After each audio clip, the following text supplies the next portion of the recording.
भारत शायद बहुत बड़े युद्ध की तैयारी कर रहा है, क्योंकि जब US and Iran almost war situation में है तब इंडिया के पीएम इजराइल में लैंड होते हैं। और according to Israel media, India वहां पर $10 बिलियन की डिफेंस डील करने वाला है, जिसमें आयरन बीम एंड आयरन डोम का भी इंक्लूजन हुआ है।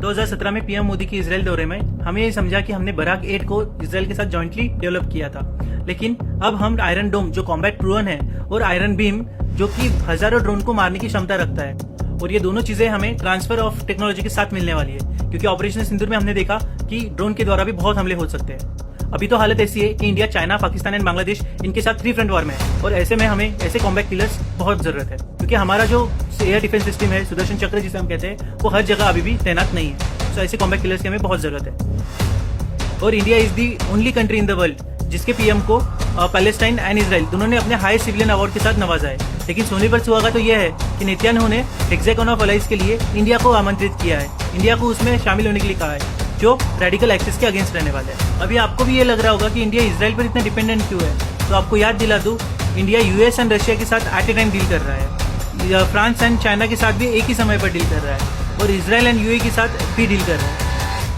आपको याद दिला दूं, ये कंट्रीज एक दूसरे का खून पीने के लिए रेडी है, and India is dealing with them at the same time.